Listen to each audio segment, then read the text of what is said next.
The book of Habakkuk.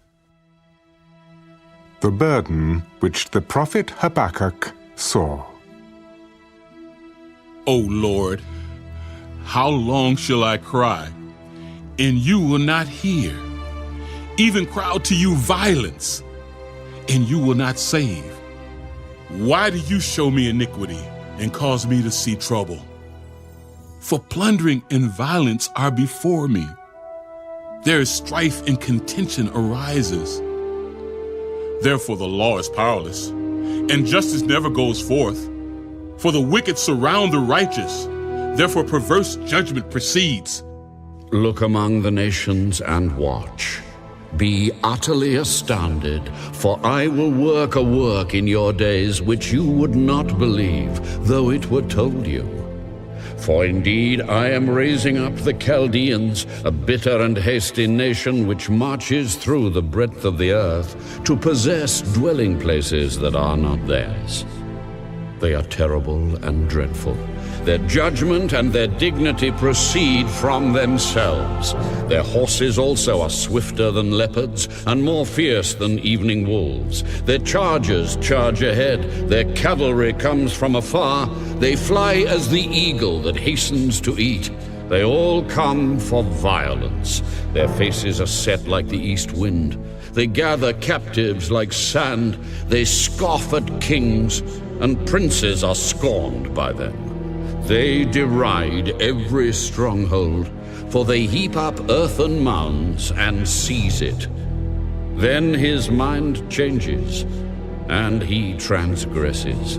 He commits offense, ascribing this power to his God. Are you not from everlasting, O Lord my God, my Holy One? We shall not die. O Lord, you have appointed them for judgment. O Rock, you have marked them for correction. You are of purer eyes than to behold evil, and cannot look on wickedness. Why do you look on those who deal treacherously, and hold your tongue when the wicked devours a person more righteous than he? Why do you make men like fish of the sea, like creeping things that have no ruler over them? They take up all of them with a hook. They catch them in their net and gather them in their dragnet. Therefore they rejoice and are glad. Therefore they sacrifice to their net and burn incense to their dragnet. Because by them their share is sumptuous, and their food plentiful. Shall they therefore empty their net and continue to slay nations without pity?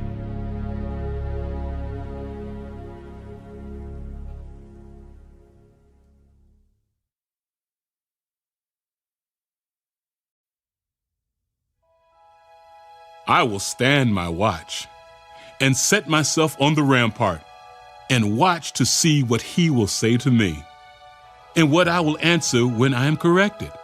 Then the Lord answered me and said, Write the vision and make it plain on tablets, that he may run who reads it.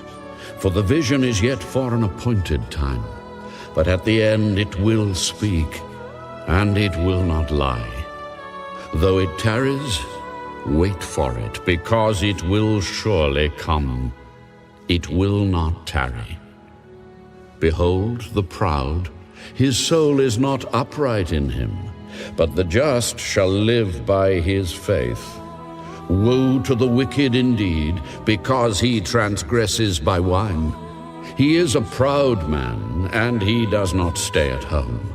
Because he enlarges his desire as hell, and he is like death, and cannot be satisfied, he gathers to himself all nations, and heaps up for himself all peoples. Will not all these take up a proverb against him, and a taunting riddle against him, and say, Woe to him who increases what is not his? How long? And to him who loads himself with many pledges? Will not your creditors rise up suddenly? Will they not awaken who oppress you? And you will become their booty. Because you have plundered many nations, all the remnant of the people shall plunder you, because of men's blood and the violence of the land and the city, and of all who dwell in it. Woe to him who covets evil gain for his house, that he may set his nest on high, that he may be delivered from the power of disaster. You give shameful counsel to your house, cutting off many peoples, and sin against your soul. For the stone will cry out from the wall, and the beam from the timbers will answer it. Woe to him who builds a town with bloodshed, who establishes a city by iniquity. Behold, is it not of the Lord of hosts that the peoples labor to feed the fire, and nations weary themselves in vain? For the earth will be filled with the knowledge of the glory of the Lord, as the waters cover the sea. Woe to him who gives drink to his neighbor, pressing him to your bottle, even to make him drunk, that you may look on his nakedness. You are filled with shame instead of glory.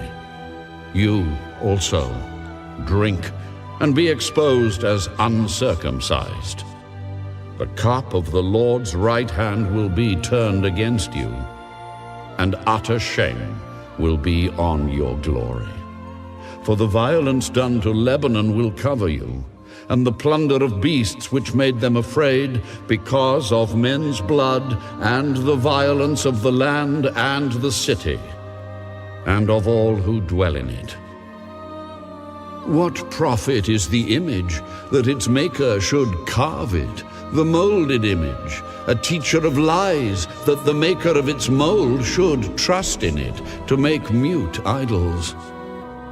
Woe to him who says to wood, awake, to silent stone, arise, it shall teach. Behold, it is overlaid with gold and silver, yet in it there is no breath at all. But the Lord is in his holy temple. Let all the earth keep silence before him.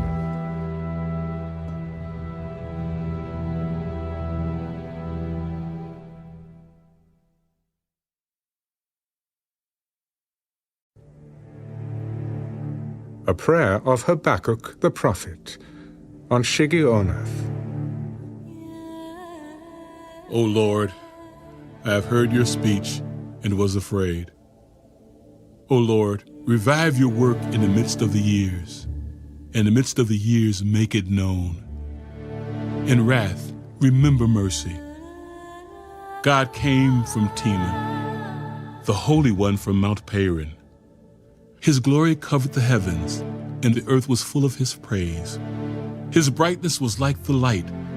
He had rays flashing from his hand, and there his power was hidden.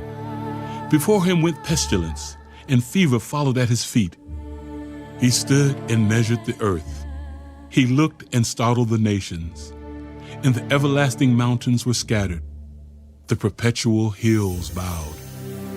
His ways are everlasting. I saw the tents of Cushan in affliction. The curtains of the land of Midian trembled. O Lord, were you displeased with the rivers? Was your anger against the rivers? Was your wrath against the sea? That you rode on your horses, your chariots of salvation? Your bow was made quite ready. Oaths were sworn over your arrows. You divided the earth with rivers. The mountains saw you and trembled. The overflowing of the water passed by. The deep uttered its voice and lifted its hands on high. The sun and moon stood still in their habitation. At the light of your arrows they went. At the shining of your glittering spear, you marched through the land in indignation. You trampled the nations in anger. You went forth for the salvation of your people. for salvation with your anointed. You struck the head from the house of the wicked by laying bare from foundation to neck. You thrust through with his own arrows the head of his villages. They came out like a whirlwind to scatter me. Their rejoicing was like feasting on the poor in secret. You walked through the sea with your horses, through the heap of great waters. When I heard, my body trembled. My lips quivered at the voice. Rottenness entered my bones, and I trembled in myself, that I might rest in the day of trouble. When he comes up to the people, he will invade them with his troops. Though the fig tree may not blossom, nor fruit be on the vines, though the labor of the olive may fail, in the fields yield no food, though the flock may be cut off from the fold, and there be no herd in the stalls, yet I will rejoice in the Lord. I will joy in the God of my salvation. The Lord God is my strength. He will make my feet like deer's feet, and he will make me walk on my high hills. To the chief musician, with my stringed instruments.